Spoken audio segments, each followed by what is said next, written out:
This is your daily dose of all things royal.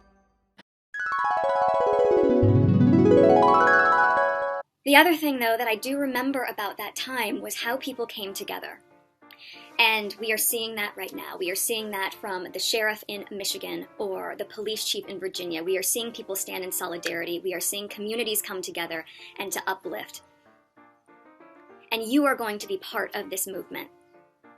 I know that this is not the graduation that you envisioned. And this is not the celebration that you imagined.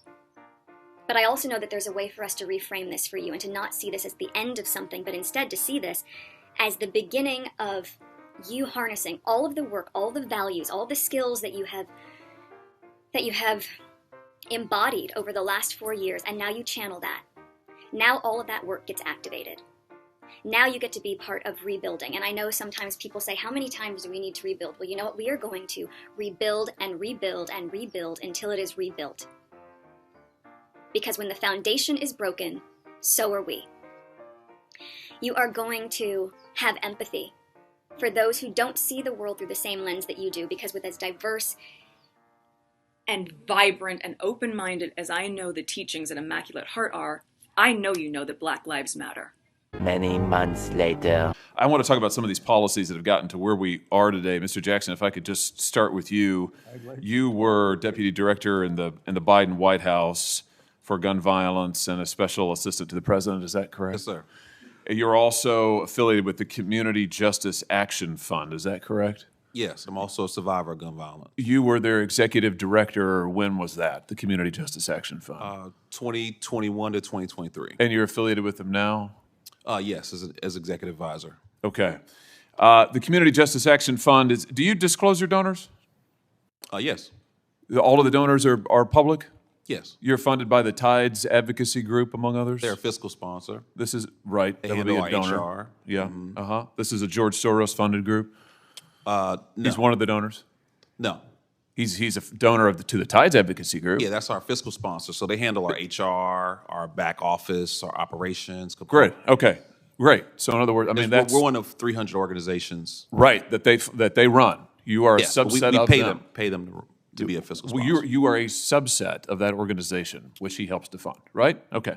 All right. Just wanted to get a level set here. So I want to ask you about some of the policies that you've advocated, because they're exactly what we see implemented in these blue cities, like defunding the police. No.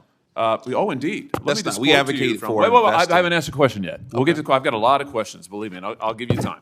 Mm-hmm. So let's talk about this report that you issued when you were executive director, a policymaker's playbook.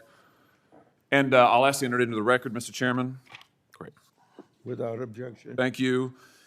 In this report, you advocate, and I quote now, defunding the police because the long-term goal is fundamentally to reimagine how the state serves its citizens in the project of public safety. You go on to say police departments traumatize residents through a destructive cycle of racist over-policing, and the answer is not to add any more money to police budgets. Talk to me about, why is it that denying policing to the most vulnerable communities is a solution? I know that's what the blue cities are doing, but why is that a good idea? Well, look, I in no way stand with defunding law enforcement. That's what your report says. Sheriff Mike Sheridan, who taught me how to drive when I was 16 years old. Wait. Your report, when you were executive director, said you wanted to defund the police. Do you renounce this report? Mr. Jackson, do you renounce the report that you authored as executive director? Here it is. You're the second senator to bring up an op-ed or this documents isn't an op-ed. This is your report, a policymaker's playbook to reduce gun violence without policing communities. Okay. Community Justice Action Fund, copyright 2023, when you were executive director.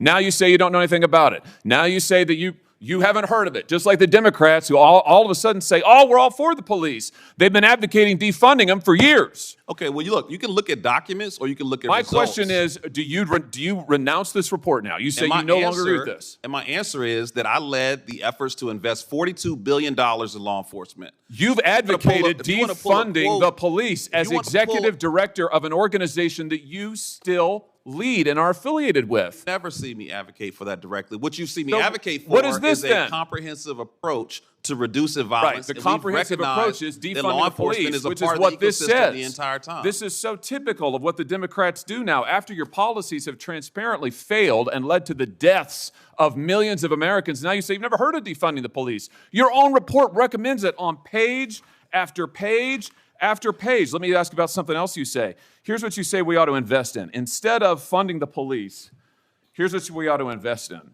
We need to invest in programs that acknowledge the need for safe space initiatives led by lesbian, gay, bisexual, two-spirit, trans, and gender nonconforming people. What's two-spirit?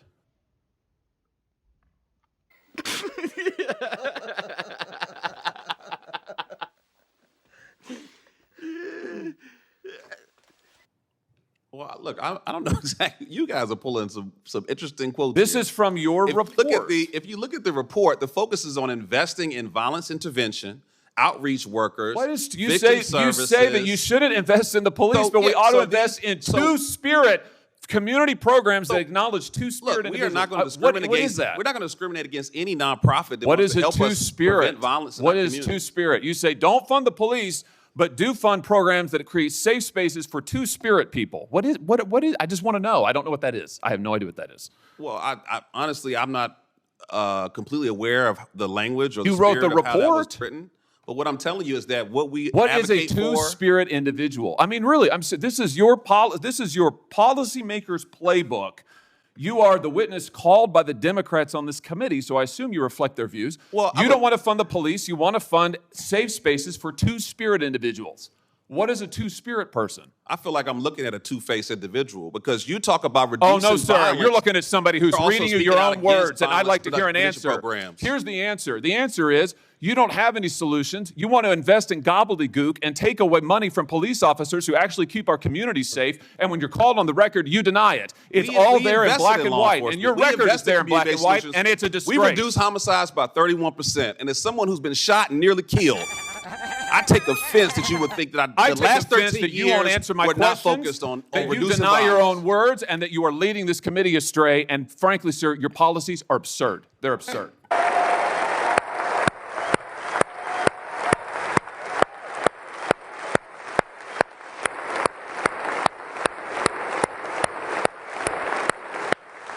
Such a fraud.